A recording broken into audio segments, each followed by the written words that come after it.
So before we went to the Canary Islands, Elaine had had an experience that had brought her totally with me in connection with the things that had been happening.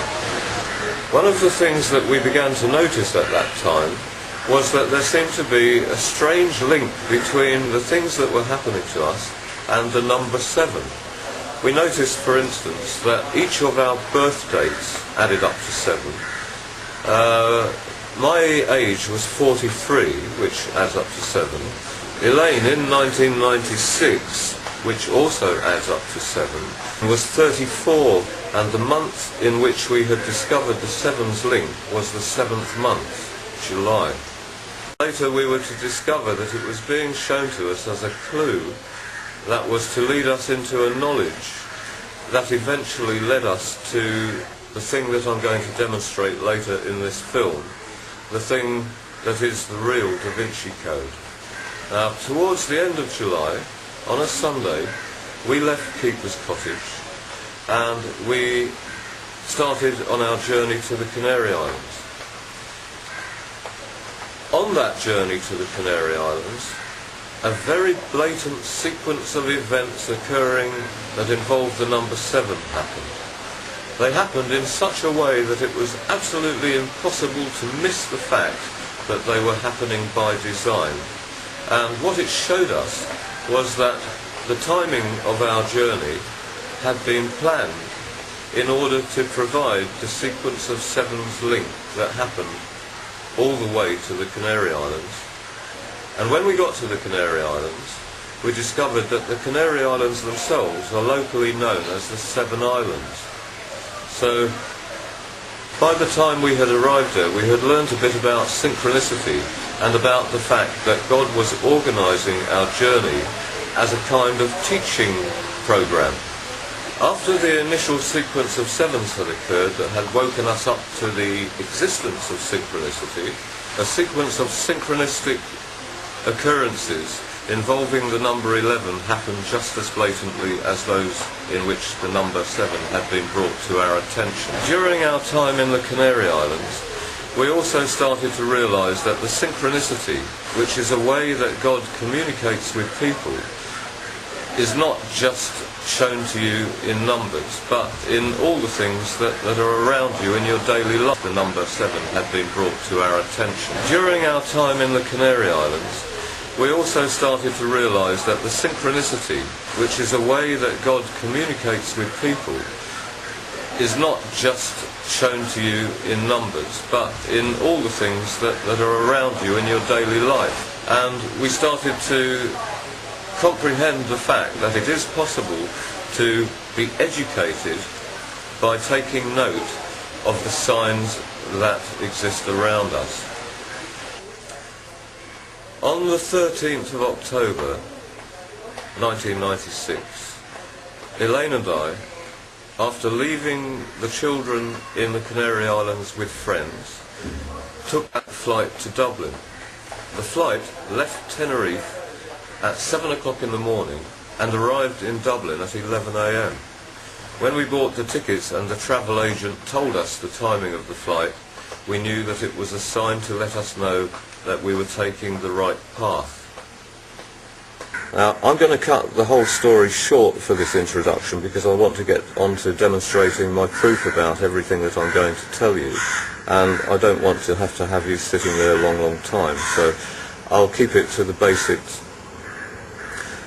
The reason why the letter in Fatima was produced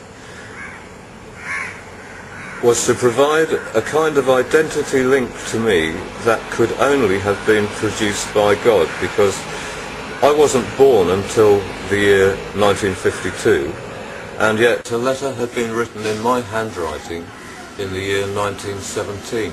In the year 1963, in Billericay in Essex, in England, I was the child who actually wrote the original letter.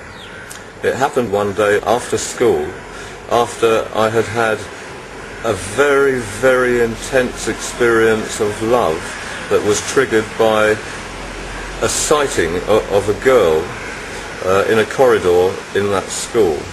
Now that girl was just used to trigger an experience that let me know the real meaning of divine love, and as the 11-year-old boy that I was, I found it almost too overwhelming to bear. It was too big an experience for a child of that age to take and be able to deal with.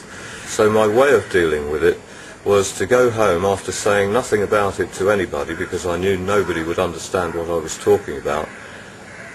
I wrote the girl a love letter later that day. Now that love letter was never delivered to the girl, because at the time that I had seen her, she was having a meeting with the school headmaster, and her parents told the headmaster that the family was emigrating. So I knew that I wasn't going to be able to send a letter to the girl, even if I had wanted to. I know that no other living person ever saw my copy of the letter, and in the end I actually disposed of that letter in such a way that it probably still remains where I put it then, now. In October 1996 I was taken by British intelligence to see the writing in London that the mental hospital patient had produced on her wall. This happened to me about 1 week after I got used by God to do a very extraordinarily important thing. When Elaine and I had left the Canary Islands on our way back to Scotland, we paid a visit to a guest house in Dublin that we had been to once before. It turned out that that guest house was a little bit more than just an ordinary guest house. It was actually the place in Dublin where the IRA held their meetings in secret.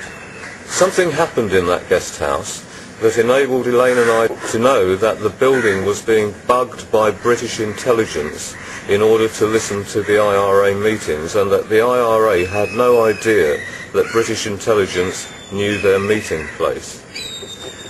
The details of how we found that out and everything else that happened in that guest house and in the entire sequence of events that occurred in 1996 are included in the first part of Little Book Big Secret, so I'm not going to go into all of it now. What I want to do is to explain the purpose of our visit to that guest house.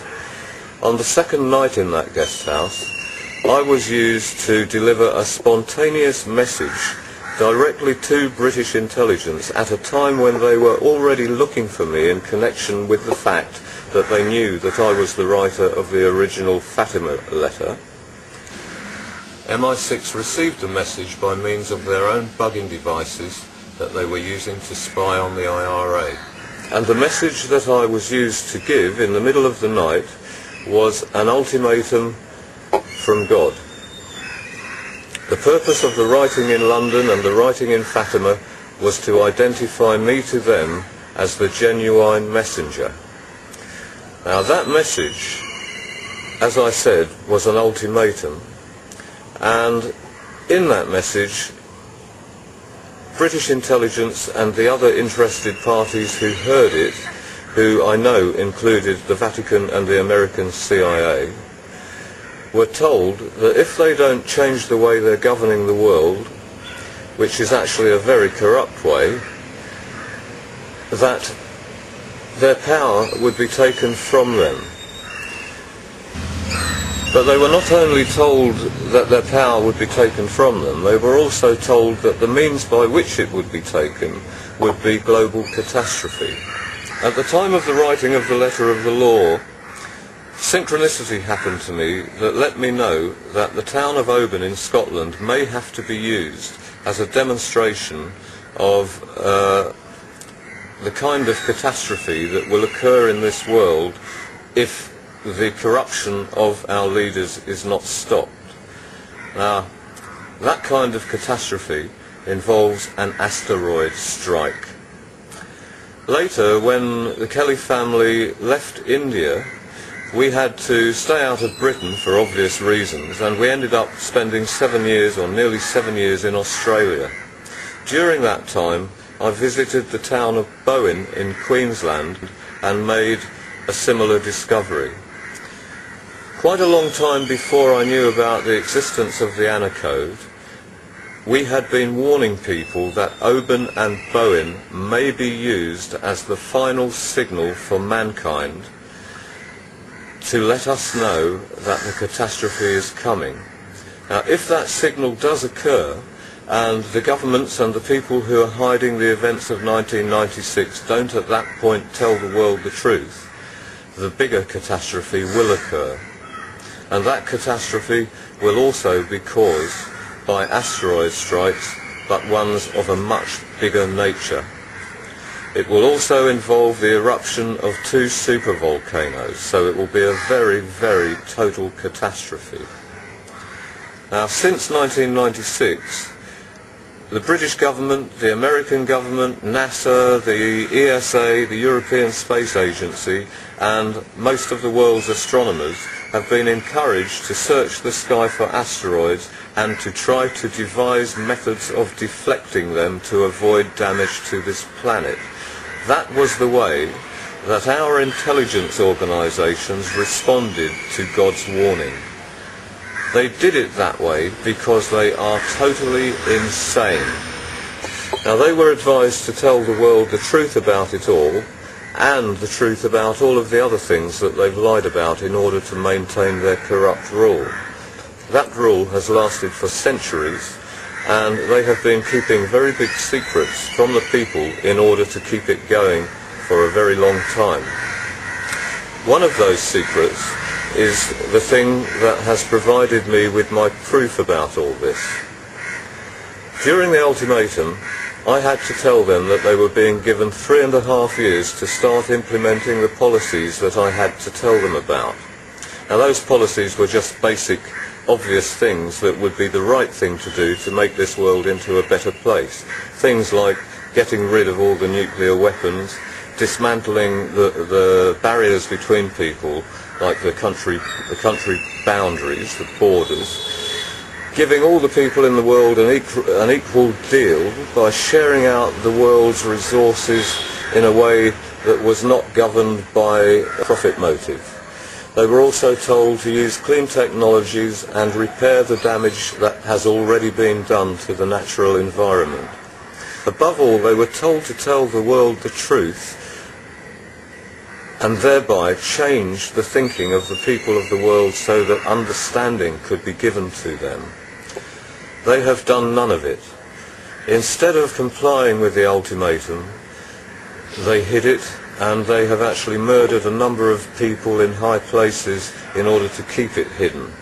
3 of those people are Diana Spencer, Mother Teresa, and Jill Dando. Now, when eventually we left Britain shortly after the ultimatum had been given and after attempts on our own lives had been made, we came to India, and from India I wrote to all 3 ladies.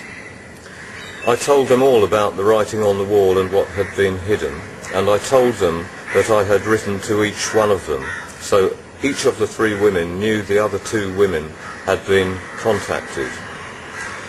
I know for certain that the reason why they all died was because they received my letters and because the wrong people found out that they knew about the writing on the wall.